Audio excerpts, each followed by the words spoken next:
शुभ प्रभात प्यारे बच्चों। जैसे कि हमने पिछले हफ्ते हमारी हिंदी की जो पहली इकाई है उसको हमने शुरुआत की थी, और उसमें हमने जो हमारी पहली इकाई की पहली कविता थी कौन सी थी आपको ज्ञात है। उसके बारे में हमने सविस्तर रूप से अध्ययन किया है, जानकारी ली है, तो उसके बारे में आपको ज़रूर ही ज्ञात होगा, क्योंकि उसके बारे में हमने सविस्तर रूप से अध्ययन किया है। कौन सी कविता थी हमारी पहली इकाई की पहली कविता? कौन सी? भारत महिमा, जयशंकर प्रसाद जी की यह हमारी पहली कविता थी, और उसके बारे में हमने पिछली बार सविस्तर रूप से अध्ययन किया है। तो आज हम जो हमारी पहली इकाई है और उसमें की जो हमारा दूसरा पाठ है उसके बारे में आज हम अध्ययन करने वाले हैं। यह संवादात्मक कहानी है। कौन सी है? दूसरी पहली इकाई की दूसरा पाठ कौन सा है हमारा? संवादात्मक कहानी है। विधा है, संवादात्मक कहानी है। कौन सी है? लक्ष्मी नामक यह संवादात्मक कहानी है।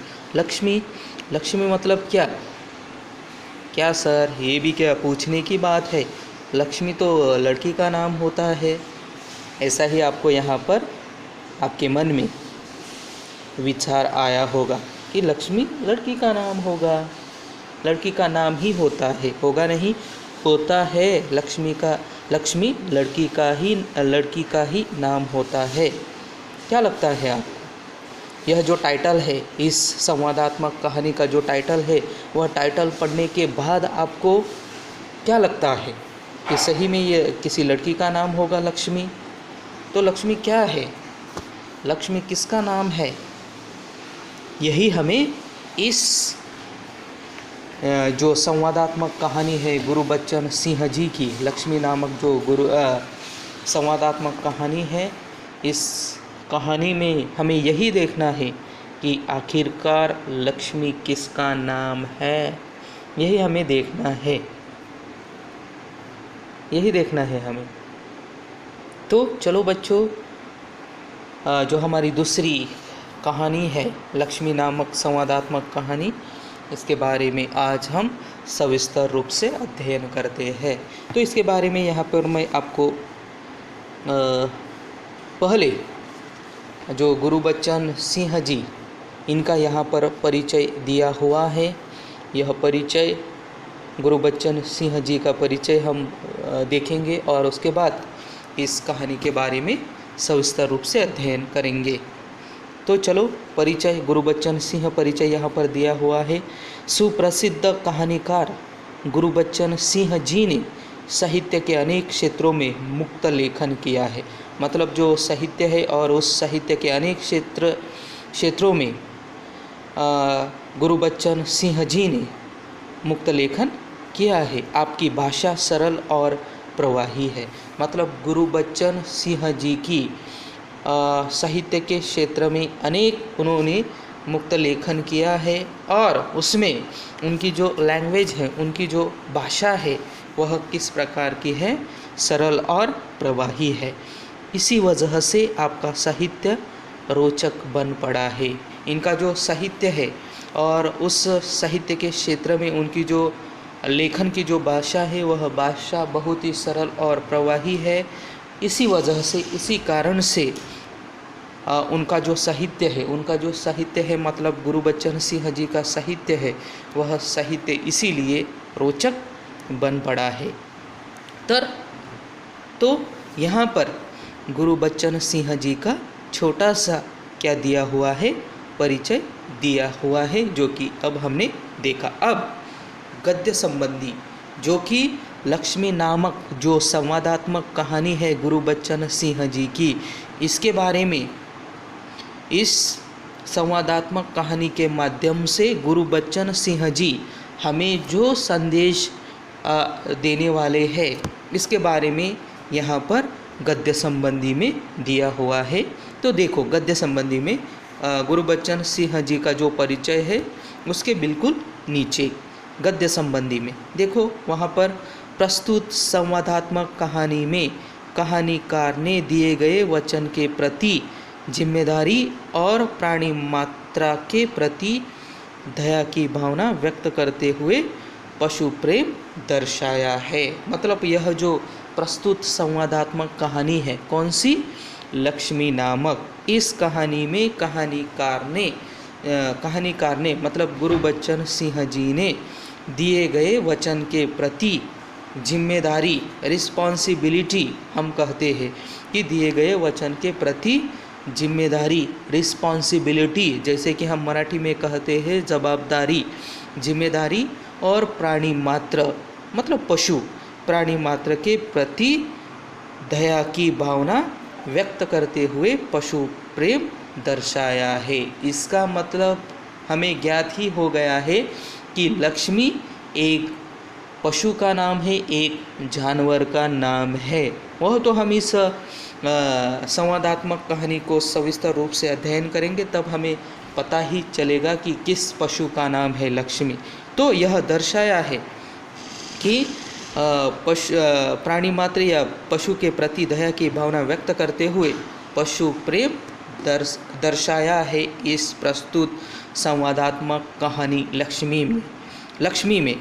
लेखक का कहना है कि अनुपयोगी हो जाने पर भी प्राणियों का पालन पोषण करना ही मानवता है। कि जब कोई भी पशु हो वह अगर अनुपयोगी हो जाता है, हमारे किसी काम का नहीं होता है, तब भी हमें जो पशु है उस पशुओं का पालन पोषण करना ही क्या होता है? मानवता होती है।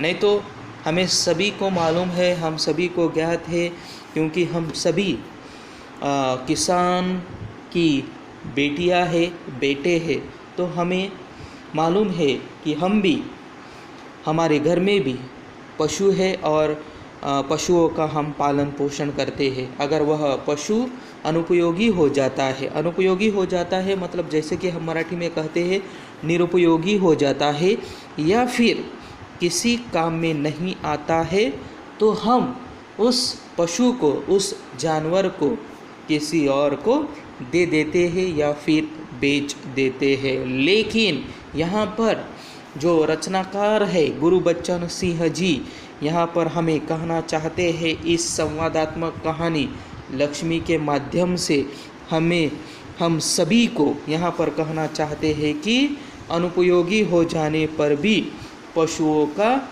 पालन पोषण करना ही क्या है? मानवता है।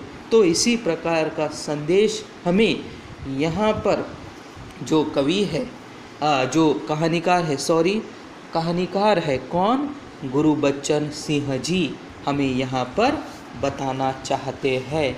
तो अब हम यह जो संवादात्मक कहानी है लक्ष्मी, इसके बारे में आज हम सविस्तर रूप से अब अध्ययन करेंगे। तो यहाँ पर हमारा पहला यहाँ पर पैराग्राफ दिया हुआ है, यह हमें देखना है। लक्ष्मी नामक एक संवादात्मक कहानी है। तो चलो बच्चों, आपके पास किताब ज़रूर होगी और आपको किताब में देखना है लक्ष्मी संवादात्मक कहानी। पहला पैराग्राफ यहाँ पर दिया हुआ है, देखो कि उस दिन लड़के ने तैश में आकर लक्ष्मी की पीठ पर 4 डंडे बरसा दिए थे। उस दिन लड़के ने तैश मतलब क्या? गुस्सा। तैश का मतलब क्या होता है? गुस्सा। आपको आपकी हिंदी की जो नोटबुक है उसमें नोट डाउन करना है। तैश मतलब गुस्सा।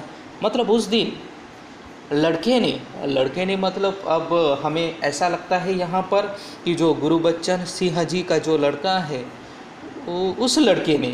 उस दिन लड़के ने तैश में आकर लक्ष्मी के पीठ पर 4 डंडे बरसा दिए थे। उस दिन मतलब यहाँ पर हमें यह संवादात्मक कहानी है, जो यह कहानी है, इस कहानी के बारे में यहाँ पर अब हमें गुरबच्चन सिंह जी बताना चाहते हैं कि उस दिन लड़के ने गुस्से में आकर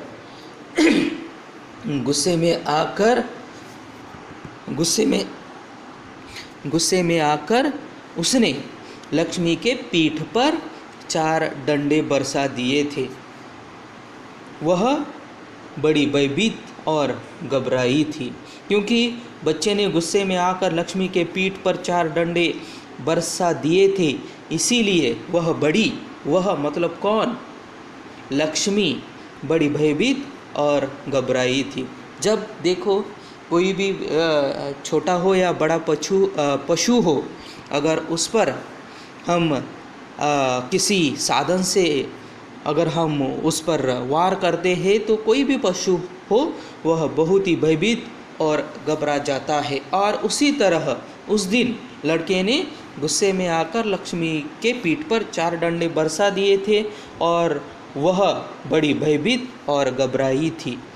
जो भी उसके पास जाता सिर हिला उसे मारने की कोशिश करती या फिर उछलती कूदती गले की रस्सी तोड़कर खूंटे से आज़ाद होने का प्रयास करती, क्योंकि उस लड़के ने लक्ष्मी के पीठ पर 4 डंडे बरसाए थे। इसीलिए वह बड़ी भयभीत और घबराई हुई थी।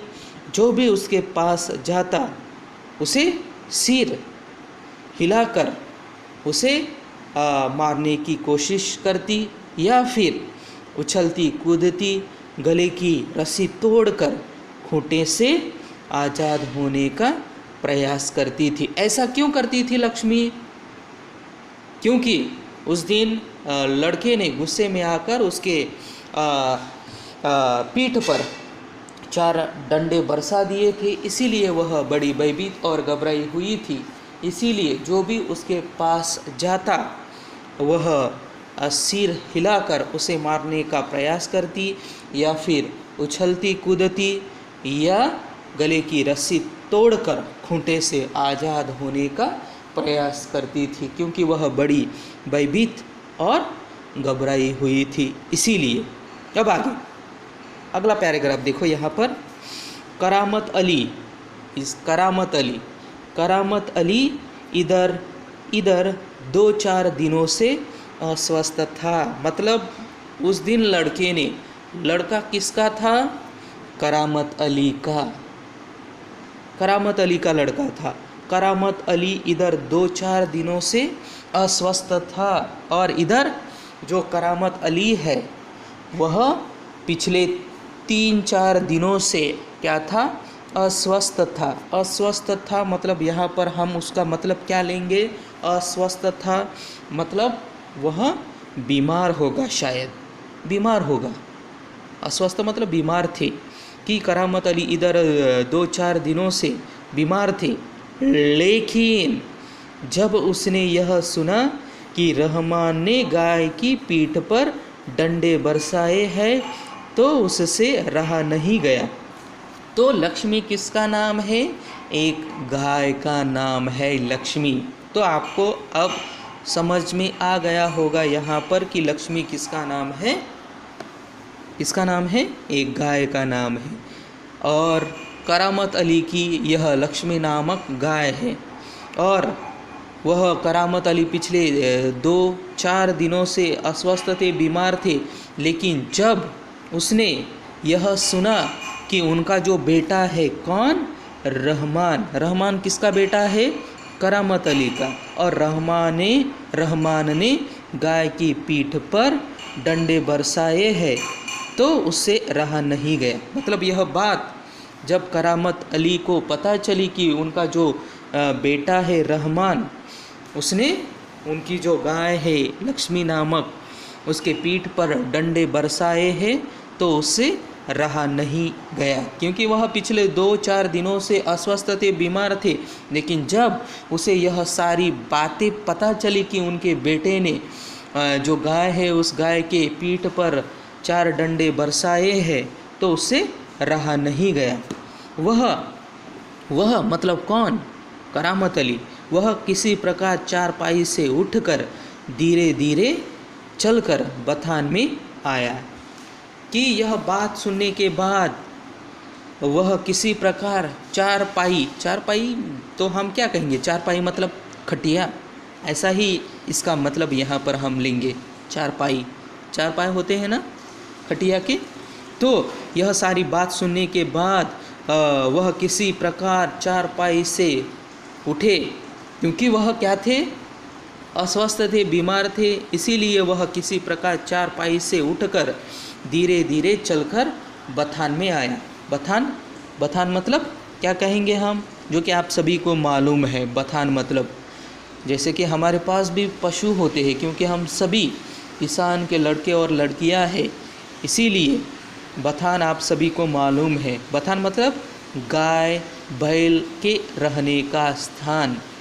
गाय बैल के रहने का स्थान जो होता है उसे क्या कहा जाता है, बथान कहा जाता है। या फिर गाय बैल का रहने का स्थान जो होता है उसे क्या कहा जाता है, बथान कहा जाता है। तो अपने नोट डाउन कर लिया, बथान मतलब लिख लिया सभी ने, बथान। तो हम आगे बढ़ते हैं। और वह किसी प्रकार चारपाई से उठकर धीरे धीरे बथान में आया। बथान में क्यों आया, क्योंकि उनका जो बेटा था, उनका मतलब करामत अली का जो बेटा था, कौन था करामत अली का बेटा, रहमान, और उसने गाय की पीठ पर 4 डंडे बरसाए थे। और यह बात जब करामत अली को पता चली तो वह चारपाई से किसी प्रकार उठकर धीरे धीरे चलकर बथान में आ गया और आने के बाद आगे बढ़कर उसके माथे पर हाथ फेरा। और उसके बाद वह बथान में आ गया, और बथान में आने के बाद आगे बढ़कर उसके माथे पर हाथ फेरा। उसके माथे पर हाथ फेरा मतलब किसके माथे पर हाथ फेरा, किसके, लक्ष्मी। लक्ष्मी कौन थी, एक गाय थी, गाय का नाम था। और बथान में जाने के बाद करामत अली ने आगे बढ़कर उसके माथे पर हाथ फेरा, पुचकारा और हौले से उसकी पीठ पर हाथ फेरा।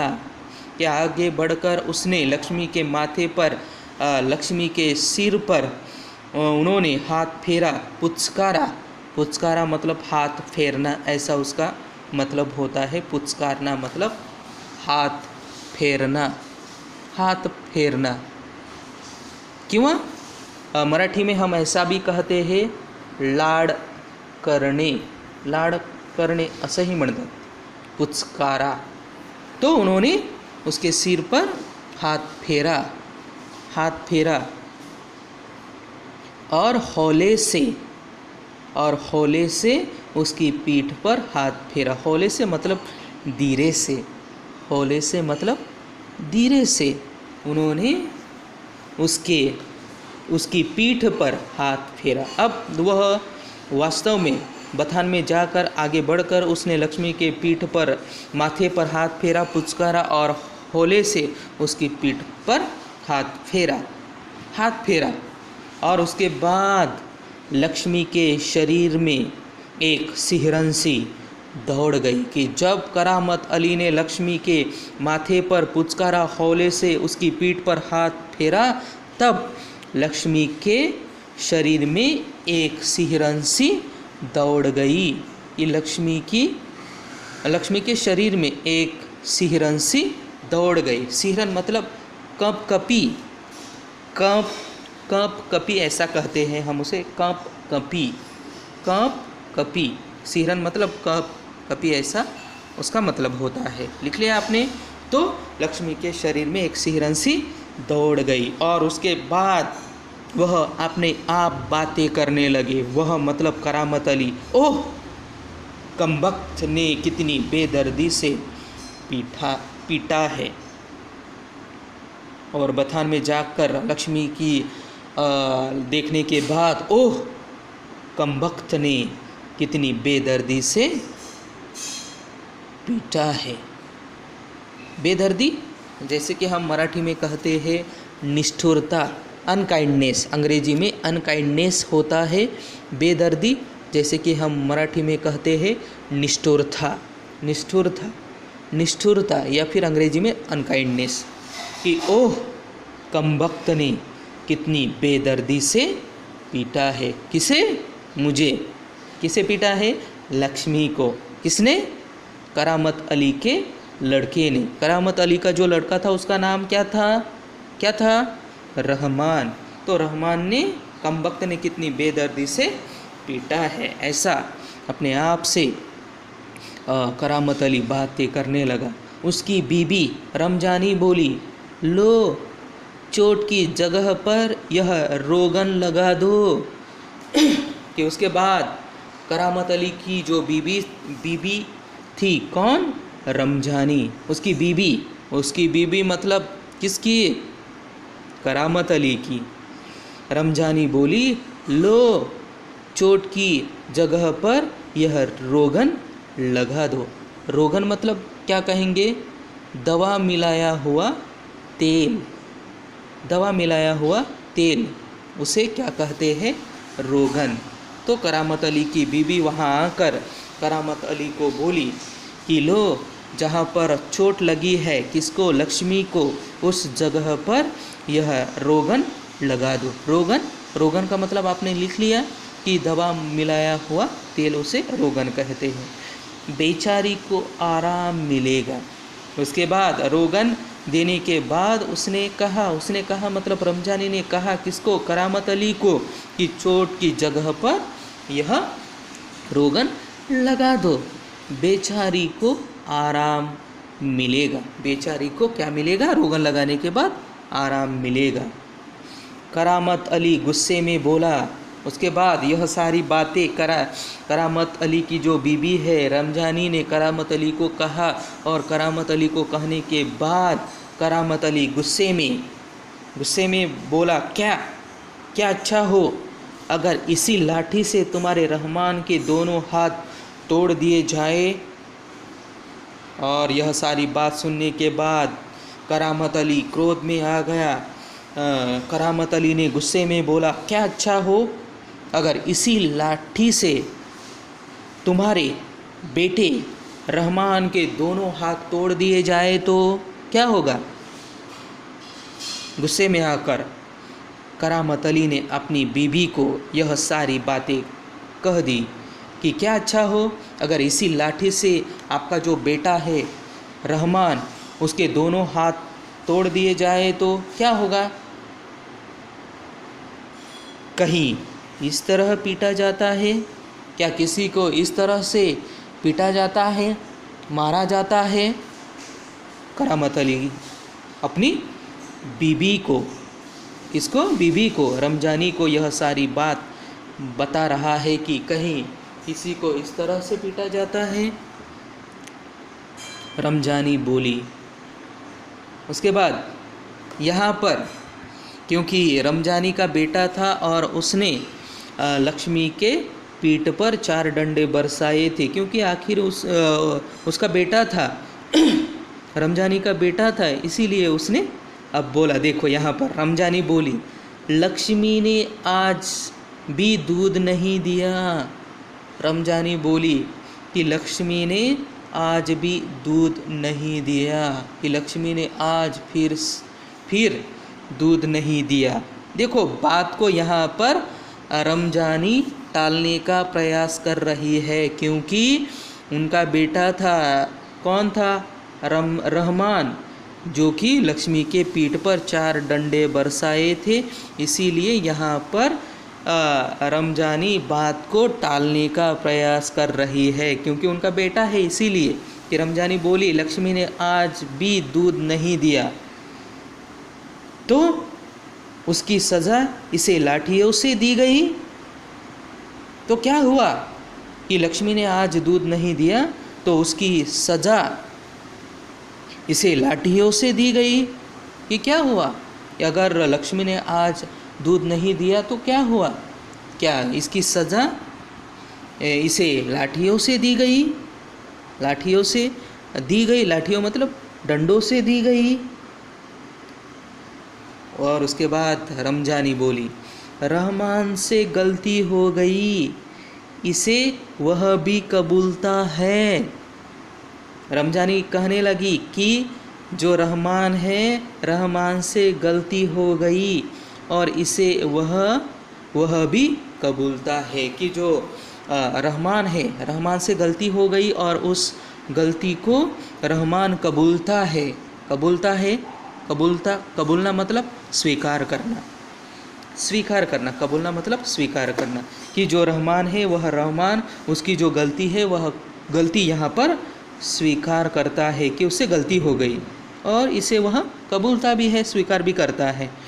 रमजानी कुछ क्षण खड़ी रही, फिर वहाँ से हटती हुई बोली, देखो अपना ख्याल रखो। उसके बाद यह सारी बातें हो जाने के बाद जो रमजानी है, रमजानी कौन है? करामत अली की बीवी, कि रमजानी कुछ क्षण के लिए, कुछ समय के लिए वहीं पर खड़ी रही, फिर वहाँ से हटती हुई बोली। किसे? अपने पति को। कौन थे उसके पति? करामत अली। और हटती हुई बोली, देखो अपना ख्याल रखो, कि देखो अपना ख्याल रखो। ऐसा रमजानी ने करामत अली को क्यों कहा? क्योंकि पिछले 2-4 दिनों से करामत अली क्या थे? बीमार थे, अस्वस्थ थे, इसीलिए कि देखो अपना ख्याल रखो। पाँव इधर उधर गया तो कमर सिकवाते रहोगे, कि देखो अपना ख्याल रखो, अगर आपका पाँव इधर उधर हो गया तो कमर सिकवाते रहोगे, कमर सिकवाते रहोगे। अगर पाँव इधर उधर हो गया तो कमर सिकवाते रहोगे। कमर कमर सिकवाते रहोगे। सिकवाते रहोगे मतलब सिकवाना। अगर कुछ इधर उधर दर्द में, पीठ में दर्द हो जाता है तो हम भी बहुत बार कमर सिकवाते हैं, कि पाँव इधर उधर हो गया तो कमर सिकवाते रहोगे। ऐसा कहकर वहाँ से रमजानी निकल गई। वहाँ से मतलब बथान में से। करामत अली ने फिर प्यार से लक्ष्मी की पीठ सहलाई। उसके बाद जो करामत अली है वो करामत अली ने फिर से लक्ष्मी के पीठ पर प्यार से उसके पीठ पर सहलाई। सहलाई मतलब सहलाना। सहलाई मतलब एक और हाथ फेरना, एक और हाथ फेरना। सहलाई, सहलाई मतलब एक और हाथ उसके पीठ पर, उसके पीठ पर, उसके पीठ पर मतलब किसके पीठ पर? लक्ष्मी के पीठ पर उन्होंने एक और हाथ फेरा। एक और हाथ उन्होंने लक्ष्मी के पीठ पर फेरा। करामत अली ने फिर प्यार से लक्ष्मी की पीठ सहलाई, मुँह ही मुँह में बड़बड़ाया, माफ़ कर लक्ष्मी, रहमान बड़ा मूर्ख है। उसके बाद उन्होंने मतलब करामत अली ने अपने आप से बात की, और बात करने के बाद वह अपने आप से कहने लगा कि माफ़ कर लक्ष्मी, रहमान बड़ा मूर्ख है। कि माफ़ करना लक्ष्मी, कि जो रहमान है वह रहमान बड़ा मूर्ख है। उम्र के साथ तू भी बुढ़ा गई है। उसके बाद वह कहने लगा कि उम्र के साथ तू भी बुढ़ा गई है, तू भी बुढ़ा गई है, तू भी बूढ़ी हो गई है। ऐसा वह कहने लगा कि उम्र के साथ तू भी बुढ़ा गई है। डेयरी फार्म के डॉक्टर ने तो पिछली बार ही कह दिया था यह तेरा आखिरी बरस है। मतलब जो डेयरी फार्म का जो डॉक्टर है, उस डॉक्टर ने तो पिछली बार ही कह दिया था कि यह आपका आखिरी बरस है। यह आपका क्या है? आखिरी बरस है। ऐसा जो डेयरी फार्म के जो डॉक्टर है, वैद्य है, उन्होंने पिछली बार ही कह दिया था कि यह तेरा आखिरी बरस है, कि इसके बाद आप दूध नहीं दे पाओगी। ऐसा जो डेयरी फार्म का जो वैद्य थे, उन्होंने कह दिया था कि यह आपका आखिरी बरस है। लक्ष्मी शांत खड़ी अपने जख्मों पर तेल लगवाती रही। यह सारी बात जो करामत अली है वह करामत अली अपने आप से कर रहे थे, और यह सारी बातें सुनते हुए लक्ष्मी शांत खड़ी अपने जख्मों पर तेल लगवाती रही। वह मतलब लक्ष्मी, वह करामत अली के मित्र ज्ञान सिंह की निशानी थी। मतलब जो लक्ष्मी है वह लक्ष्मी जो करामत अली का मित्र था, कौन? ज्ञान सिंह जी की निशानी थी। मतलब करामत अली के जो मित्र थे ज्ञान सिंह जी, लक्ष्मी उनकी निशानी थी। मतलब करामत अली को ज्ञान सिंह ने दी थी कि वह करामत अली के मित्र ज्ञान सिंह की निशानी थी, कौन? लक्ष्मी।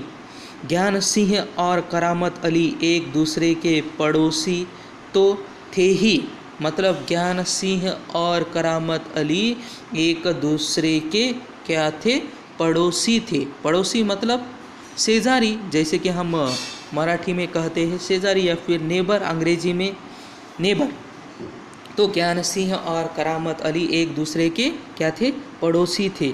वे कारखाने में भी एक ही विभाग में काम करते थे। मतलब ज्ञान सिंह और करामत अली एक कारखाने में एक ही विभाग में काम करते थे और साथ में वह एक दूसरे के पड़ोसी थे। प्राय एक साथ ड्यूटी पर जाते और एक साथ ही घर लौटते। मतलब वह आमतौर पर, प्राय मतलब आमतौर पर कि आमतौर पर एक साथ ड्यूटी पर जाते और एक साथ ही घर लौटते। मतलब करामत अली और ज्ञान सिंह एक ही कारखाने में एक ही विभाग में काम करते थे और आमतौर पर वह एक साथ ही काम पर जाते और एक साथ ही घर लौटते थे। ज्ञान सिंह को मवेशी पालने का बहुत शौक था। मतलब जो करामत अली के मित्र थे, कौन? ज्ञान सिंह को मवेशी पालने का शौक था। मवेशी मतलब क्या? कृषि कार्य में उपयुक्त दुधारू पशु। क्या मवेशी का मतलब क्या हुआ? कि कृषि कार्य में उपयुक्त दुधारू पशु, उसे कहते हैं मवेशी। ज्ञान सिंह को मवेशी पालने का बहुत शौक था। प्राय आमतौर पर उसके घर के दरवाजे पर भैंस या गाय बंधी रहती थी। क्योंकि उन्हें ज्ञान सिंह को मवेशी पालने का शौक था, इसीलिए आमतौर पर उसके घर के दरवाजे पर भैंस या फिर गाय बंधी रहती थी। 3 बरस पहले उसने एक जर्सी गाय खरीदी थी। मतलब 3 बरस पहले उसने, मतलब ज्ञान सिंह जी ने एक जर्सी गाय खरीदी थी और उसका नाम उसने लक्ष्मी रखा था। तो 3 साल पहले ज्ञान सिंह जी ने एक जर्सी गाय खरीदी थी और उसका नाम उसने क्या रखा था? लक्ष्मी रखा था। अधेड़ उम्र की लक्ष्मी इतना दूध दे देती थी कि उससे घर की ज़रूरतें पूरी हो जाने के बाद बाकी दूध गली के कुछ घरों में चला जाता। मतलब जो अधेड़ उम्र की जो लक्ष्मी थी, अधेड़ उम्र की मतलब ढलती उम्र का, अधेड़ उम्र की मतलब ढलती उम्र का, अधेड़ मतलब ढलती उम्र का। तो अधेड़ उम्र की लक्ष्मी इतना दूध दे देती थी कि उसके घर की ज़रूरतें पूरी हो जाने के बाद बाकी जो बचा हुआ दूध है वह दूध गली के कुछ घरों में चला जाता था। मतलब इतना दूध अधेड़ उम्र की जो लक्ष्मी है वह लक्ष्मी इतना दूध दे देती थी कि उनकी घर की जो ज़रूरतें हैं वह पूरी होने के बाद बचा हुआ जो दूध है वह दूध गली के कुछ घरों में चला जाता था। दूध बेचना ज्ञान सिंह का धंधा नहीं था। कि जो ज्ञान सिंह जी है उनका दूध बेचना उनका धंधा नहीं था। धंधा मतलब व्यवसाय नहीं था, उनका व्यवसाय नहीं था दूध बेचना। मवेशी पालना उनका क्या था? पिछली बार हमने देखा कि ज्ञान सिंह का मवेशी पालना क्या था? शौक था। इसीलिए दूध बेचना ज्ञान सिंह जी का धंधा नहीं था। केवल गाय को चारा और धर्रा आदि देने के लिए कुछ पैसे जुटा लेता था। मतलब जो बचा हुआ जो दूध है वह दूध गली के कुछ घरों में चला जाता था और उससे जो मिलने वाले जो पैसे थे उन्हीं पैसों से लक्ष्मी के लिए चारा और धर्रा आदि देने के लिए कुछ पैसे वह इकट्ठा कर लेता था। उसी दूध से, बेचा हुआ जो दूध है उसी दूध से वह उसी गाय के लिए चारा और धर्रा आदि के लिए कुछ पैसे वह क्या कर लेता था, इकट्ठा कर लेता था उसी दूध से। धर्रा मतलब अनाज के अंश, ऐसा भी उसका अर्थ होता है, अनाज का अंश धर्रा, या फिर जानवरों के चारे में मिलाए जाने वाला अनाज के टुकड़े, मतलब जानवरों का जो चारा होता है उसमें मिलाए जाने वाले अनाज के जो टुकड़े होते हैं उसे क्या कहा जाता है, दर्रा कहा जाता है। तो इस तरह से मतलब जो लक्ष्मी नामक जो गाय है वह गाय करामत अली को उनके जो मित्र थे, कौन थे उनके मित्र, ज्ञान सिंह जी, उनकी वह निशानी थी। तो यहाँ पर आज हम रुकते हैं, बाकी की जो हमारी संवादात्मक कहानी है वह हम अगले जो हमारा पीरियड होगा उसमें हम देखेंगे। धन्यवाद।